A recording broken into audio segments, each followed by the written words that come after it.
त्यासाठी तुमच्या कपाळावर असलेलं निष्ठावंताचं कुंकू हे कधीच पुसायला देऊ नका.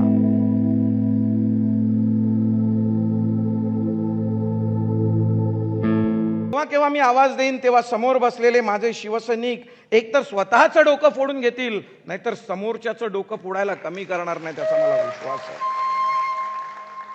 अर्थात आता ही गोष्ट करण्याचे दिवस राहिलेले नाहीत.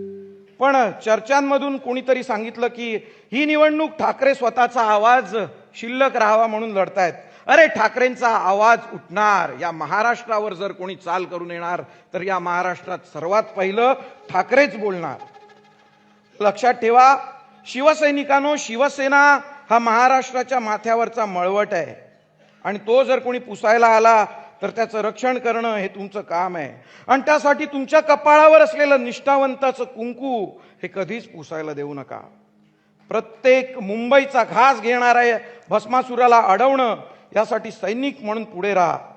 माझ्या समाधीवरती मशाल लावली आहेत ना, ती मशाल आता आपलं निवडणुकीचं चिन्ह आहे. आणि म्हणूनच ती मशाल जी आहे त्या मशालीशी प्रामाणिक राहा, मराठी माणसाशी प्रामाणिक राहा, शिवसैनिक म्हणून शिवसेनेशी प्रामाणिक राहा. माझे सदैव तुम्हाला आशीर्वाद आहेत.